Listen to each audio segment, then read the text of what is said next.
Now to our exclusive coverage of the voyage of the USS Edson. The ship is being moved from Philadelphia to Bangor Township, where it will become a naval museum. The destroyer will leave Philly tomorrow and begin its 2.5-week journey up the eastern seaboard through the St. Lawrence Seaway and into the Great Lakes. And tracking its progress is our Bill Harris and chief photographer Mike Horn. They're in Philadelphia, the current home of the Edson.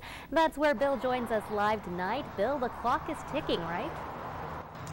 Good evening, Jane, and yes, the clock is very much ticking. Nightfall here along the riverfront in Philadelphia. We're just about 12 hours from right now. The Edson begins her much-anticipated journey to Bay County, where she will eventually become a floating interactive ship museum. When that day comes, and it's going to be way off because there's going to be a lot of work that has to be done once she comes to Bay County. What's going to be able for you to see? What are you going to be able to do? Well, here's a sneak preview. It is an extremely rare opportunity, setting foot on the deck of a decommissioned U.S. naval destroyer. The feelings, the emotions, almost beyond words.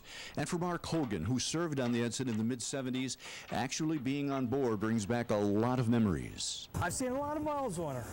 She helped me grow up, and I'm glad that she's going to be still around for a few more years. As a civilian who's never been on board a naval vessel, especially one this size, it's hard, if not impossible, for me to imagine what it's like to be a member of the crew.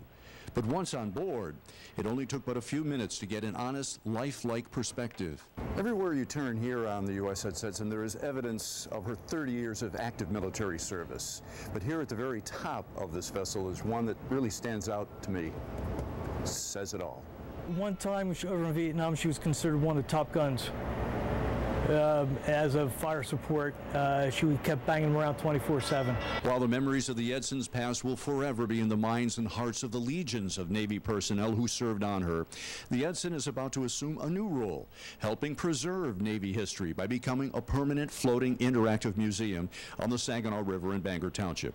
And one of her greatest supporters of her new mission is former crew member Mark Hogan. Let's go kick some rear end. Let's go do some action.